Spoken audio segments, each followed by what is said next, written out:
Uh-huh. So this section I'm going to try to share with you what does it look like working on my thoughts. I kind of think about it as one of the easiest areas, although what I'm sharing with you is very long-term work. There is nothing that over the past 40 years of working on myself, there is nothing that worked all the time. And I'm hopefully will try to repeat that message throughout every section that I try to share with you. So, with my first therapist, having explained the history and all the different traumas, disruptions that I've been through, and how I was feeling, my therapist at the time suggested that I look into whether my thoughts are making things worse. Meaning whether I was generalizing, for example, whether I was getting into this attitude internally that life is against me, for example. And she pointed out at the time in cognitive behavior therapy, there are a list of 10 thinking processes that get affected with people who are struggling with depression and trauma. I'm not going to list them here. You can check them out on the internet, I guess. Alice. But anyway, the point is, whatever you discover out there, these are, I guess, disruptions in thinking. You know, like the world is against me or exaggerating things.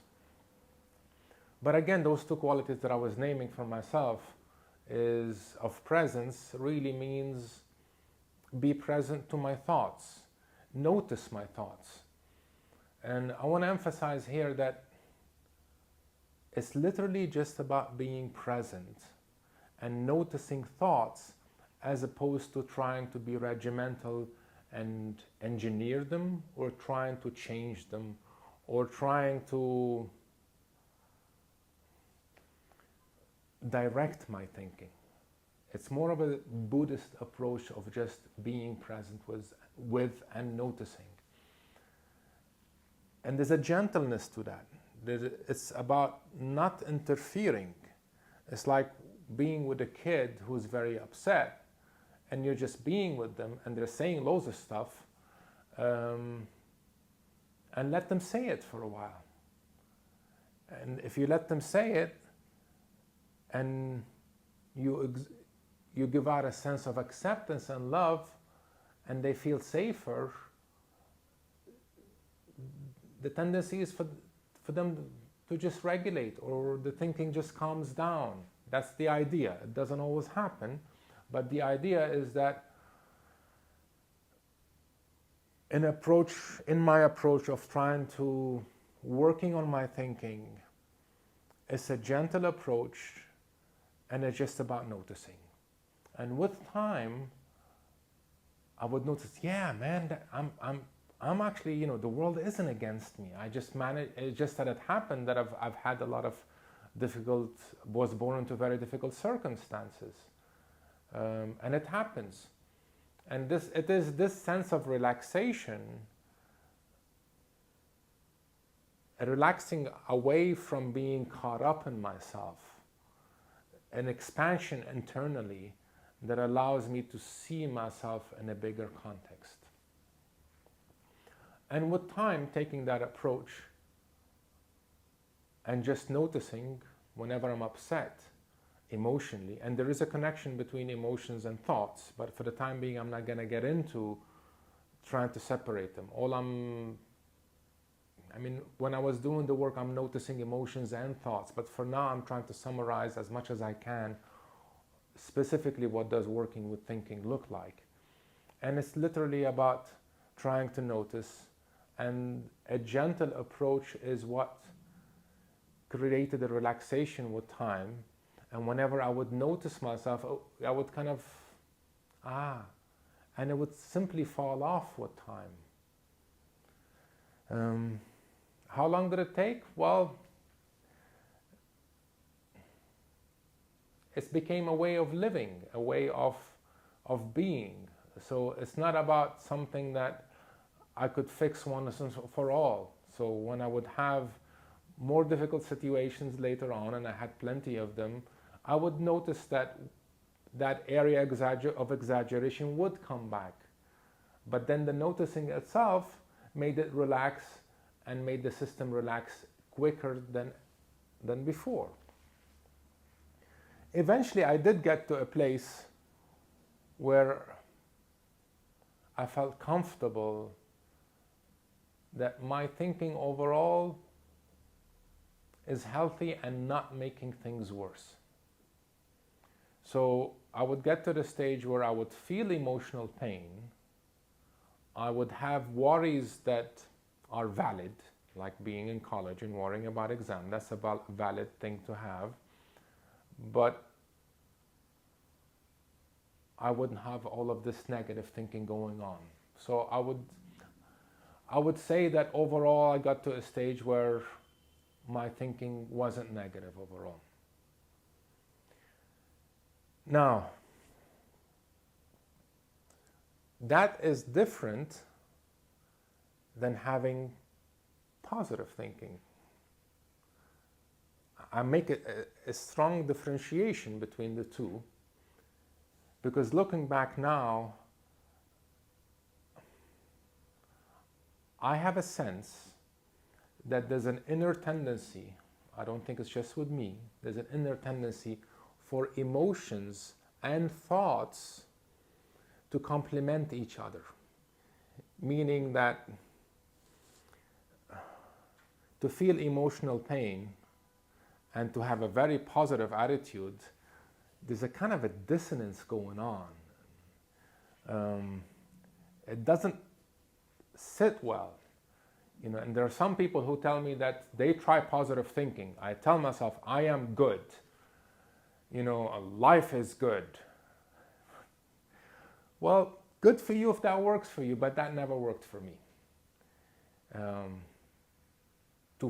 It always felt that some part of me was looking up when I tried to do that and was like, who are you bullshitting?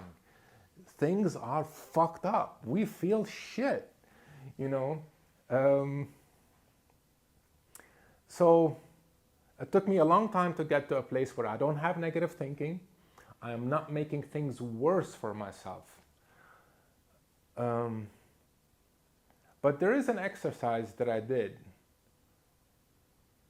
which shifted things and ended up creating, again, more sense of space. The more I practice a sense of presence to myself, the more the inner world started to feel bigger.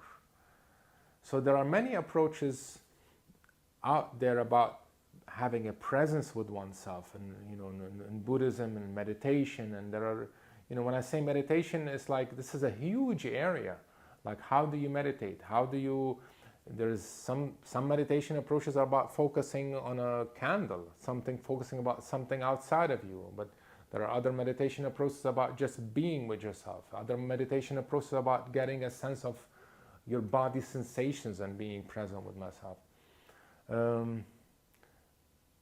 And I tried many of these, and it's difficult to describe them, but the point is, one of the approaches I tried is a gratitude exercise. And it's literally as simple as committing to naming 5 things that I'm grateful for having in my life. And they're literally as simple as being grateful that I can breathe, that I don't have breathing problems, chest problems. Grateful that I have a bed I can sleep on, I'm not homeless. And the exercise was I forgot how I came across it, but I'm just calling it as a gratitude exercise, and I'm sharing it with you. It's just literally write down 5 things, and it doesn't have to be a journal of going into at length about what it feels like. Literally naming, glad to have a bed, glad to be able to breathe, glad I can walk, glad enough to have money to eat. I think the simpler those were, the better it is, because the simpler they were, the less likely they're to change. I'm lucky not to have gone through any period of being homeless. So it's literally just name 5 things. And then another gratitude exercise that I did, which is a different part of the day. So if I do this first thing in the morning, then at the end of the day, name 5 things that I was glad that happened today. And it could be as simple as going to a shop and somebody smiling, noticing the power of that. Noticing that on one occasion I was literally coming out of the supermarket and I was in a difficult mood, and I literally just brushed physically, shoulder to shoulder, very gently against a person who was passing by, and I felt better. I don't have an explanation for why or how or who that person was. I never talked to them. But noticing that sometimes something really small can create an internal shift. And I don't have to understand it. I think that what's powerful about that is, again, the education systems and the pressure that I need to control myself intellectually and be, what's the word? The boss of myself. I mean, one of the toughest things about depression is that it's such an internal chaotic space and painful space that I don't feel like I am the boss of myself, for sure. It's the loss of that, the loss of the ability to focus my thinking, regulate my emotions. So that gratitude exercise of just being grateful and being able to name it, after 2 or 3 months of doing this, it started to create, I don't know how to describe it really, but there was something beautiful about it. But it took a long time to, I don't know how long after that other work I was doing, which is noticing the negative thinking. I don't know whether it's 10 years or 20 years, and it's irrelevant, because if you can apply it earlier and it works for you, good for you. But the point is that I did it for 3 months, and then after a while I didn't need to do it.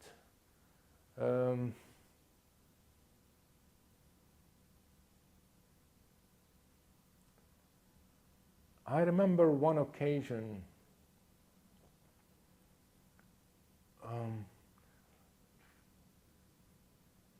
where I went through a period where I was feeling this deep pain in my solar plexus, and I started to cry,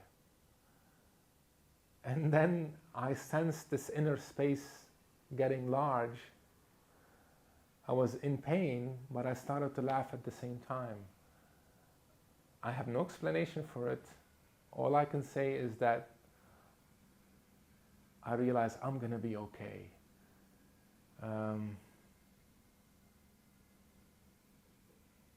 And I think what happened is that this committing to a practice of being present to myself and being gentle, and and it gets very frustrating that with all of that I'm trying to learn, it's not fast enough, and I am in that emotional pain again, and I can't practice my music, and it feels horrible. But just notice, and then you get sucked up into the negativity again, and then you catch yourself. That's what happens in meditation. You practice that long enough, and the internal space started to grow, and then some really tough major life events happened to me, like the divorce, and all of that gratitude. I couldn't sense it, but I knew that when the circumstances will get easier, I can go back to the practice. And then things would get more tough, and I would forget. And I would be just in pain and jumbled, and I can't think, and I need to talk to the lawyer, and and then things get better, and I was like, and then I would remember. And it's really just this, go back to gentleness, go back to presence when I can, and when I can't, I can't. And when I remember, I remember.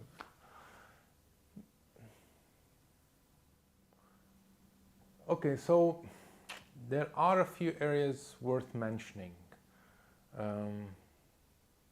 and limits to this approach that I was describing to you.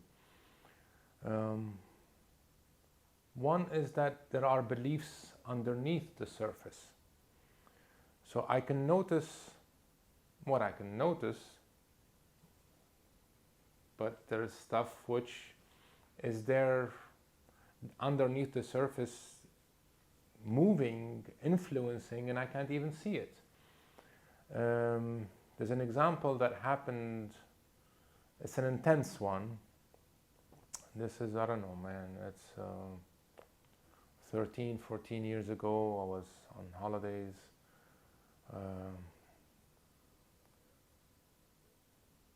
The summary of it is I got triggered, and I ended up in this place where I was about 4 years old with my mom, in the presence of her. I didn't get any imagery, but I literally felt sucked into that zone of being 4, and it was very dark. It was, if you can think of a kid who's really happy and shining, it was the opposite of that. It was like a black hole, like in cosmology, you have planets and you have black holes. A black hole is a planet whose density is so strong that it's faster than the speed of light. Basically, there is no light coming into black holes. It's like a planet collapsing into itself. And that's what it felt like. It felt like I was not shining, I was collapsing internally. It was very painful, and the words that came out is, I am so worthless, I don't deserve to be alive. And I stayed in that state for a few hours. And it overall maybe 6-7 hours until I literally came out of it and I felt back in the real world. And it was so intense that I realized I'm not gonna go there.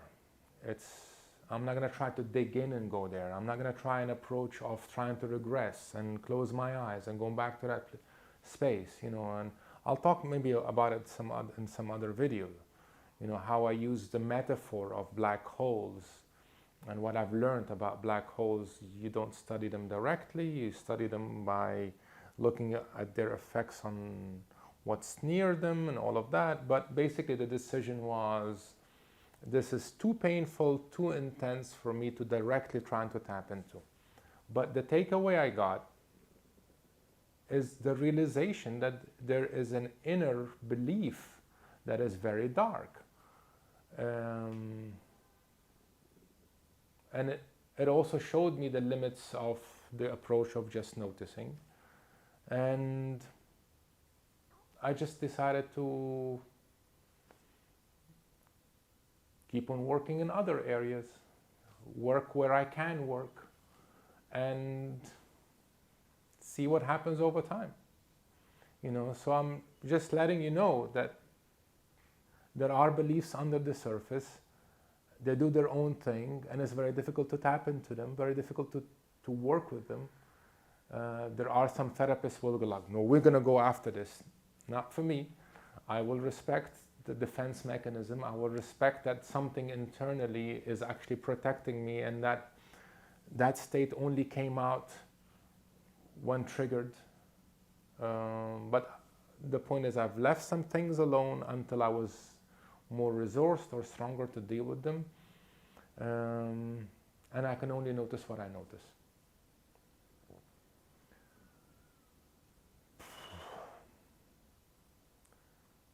So another area worth mentioning is the relationship between thoughts and emotions.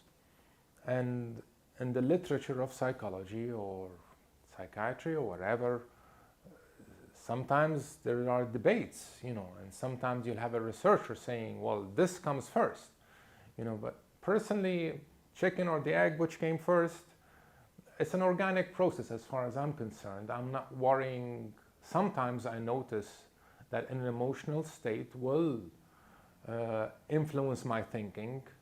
I try to be with that.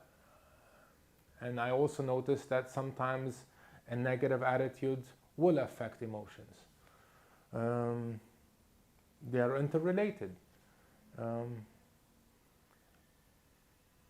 Which came first doesn't matter as long as I'm trying to notice. But there are misconceptions out there. And the misconceptions, for example, one of the things that I sometimes hear is some spiritual guru saying, it's all about attitude. The past has already happened, and the future is not here yet. So why worry? And people pay money to go see a person like that, and that pisses me off, because there's something unethical about that. Because people ended up feeling, what's wrong with me? What he said makes sense. Why can't I apply it? He looks so cool. He's a guru. He looks, there's one guy which I came across and it's like, I have no thoughts. I've been practicing meditation for so long, I don't have any thoughts. And I was like, fuck that shit, man, come on. Let me put some electrode on your fucking head and I'll show you have some thoughts. What you just said is a thought. So, I think it's not just unethical, but it also ignores biology. Because evolutionary, we developed in such a way that there is something internal, learning all the time from life circumstances and making generalizations. And it's learning consciously and unconsciously. So a person who has generalized and ended up with negative thinking, when I look at it that way, this is your system learning, and we're evolved that way. An interesting scenario that I came across is a couple of people in the woods 1,000 years ago. One is so chilled out and easy, and one is paranoid. And there are tigers nearby, and who was likely to survive more? The one who's chilled out, and the tiger's coming over, oh, look at these colors, they're so beautiful. The paranoid would have left. So when I came across this example, I ended up feeling more compassionate towards people who have negative thinking, and it made me more compassionate towards myself, to know that biologically we are wired to learn to avoid negativity, and we generalize, something internally generalizes. And that it's not all about attitude. It's not all about having a positive attitude, because I've worked on myself, I worked on my thoughts. I got to a place where I could feel emotional pain and think to myself, I'm in pain right now, but I've put a lot of work on myself, and if I keep on doing it, I will get to a place where life is more beautiful. Or maybe I won't, but I'll just keep on hacking at it. And if life gives me a break and I won't have any intense pain in life, and I get lucky with life circumstances, well, that could be beautiful. That's a positive attitude, but I still feel pain right now. So to me, I did get to a place where I had positive attitudes, and that helped things not be worse. But was it enough to shift the emotional pain that I was having? No. So for me, it's very clear. It's Having a positive attitude is something worth working at, but it's not all about intellectual positive attitude.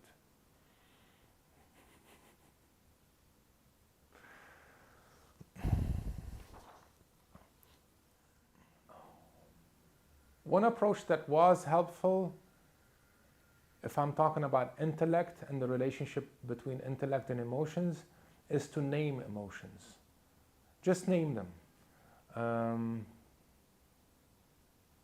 I'm careful about not talking about neurology and all of that, and left brain and right brain, and the areas that are responsible for intellect and the emotions and all of that, but somehow there's a sense of integration when I am engaging more than one faculty internally, and on this occasion, intellect and emotions. Somehow, the practice of naming emotions help.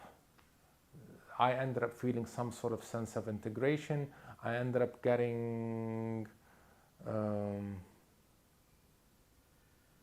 I actually don't know what happens. All I know is that it's less of a jumble.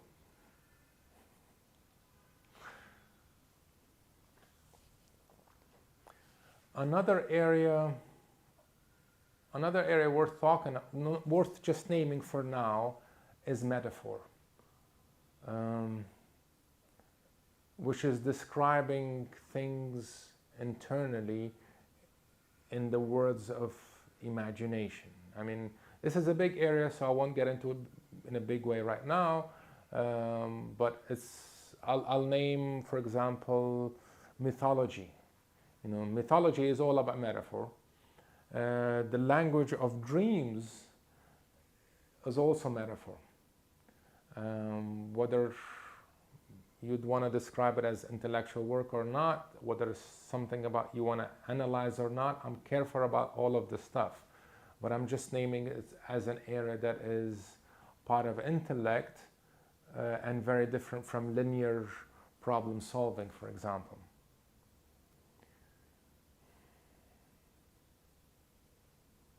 Another area worth naming is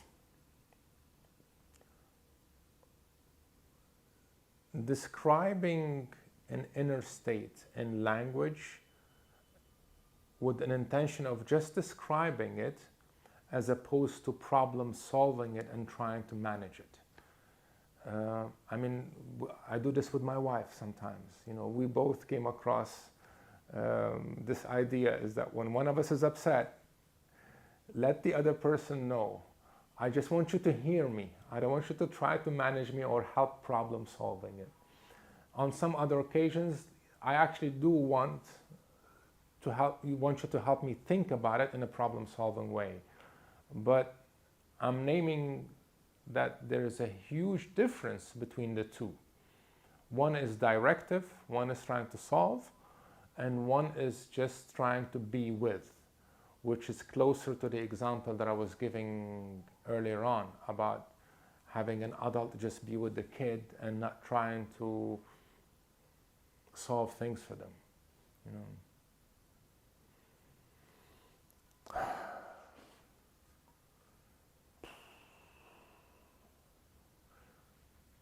Another area worth, again, just naming is having intrusive thoughts or intrusive fantasies. This could be in the area when you're unconscious, but for now, I just want to name that when I get thoughts that I don't resonate with, and we're like, where is that coming from? You know, I guess the practice of being present to my thoughts taught me over time not to identify with my thinking, because so many of the cultures out there is like, I am what I think, you are what you think.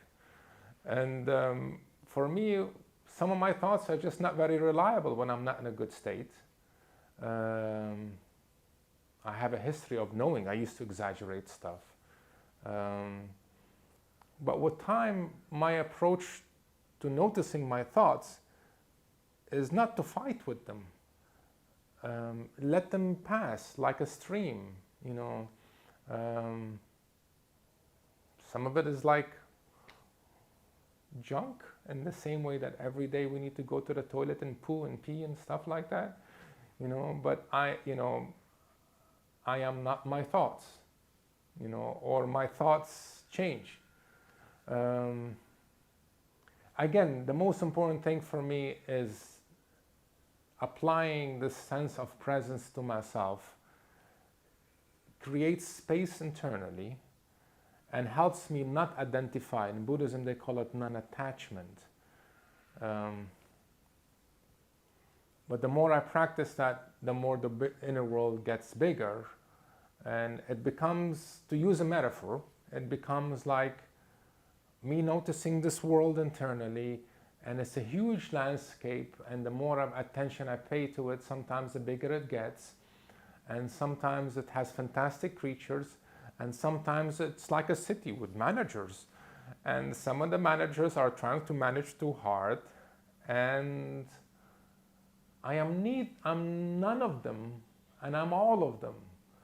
And like hanging out with kids, if you just hang out with them and just say, I see you, I hear you, you know, try not to hit your friend or your brother, you know, but it's the sense of love towards myself when possible, or a sense of compassion. Somehow even the word love to myself feels too tricky to deal with, and somehow the word compassion feels easier, like there's a sense of a distance, and that's the power of words. And sometimes it's just a state of being. But the point about all of this is, the more relaxed I am, the nicer my thoughts. You know, and when they go negative, not to shame myself, and if I notice I'm shaming myself, to be more compassionate about the shaming, and the shaming will ease. And that's on a good day. On a bad day, I can't apply any of this stuff.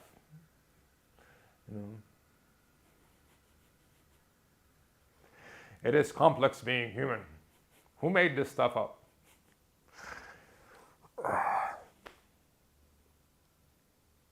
We'll call it a day.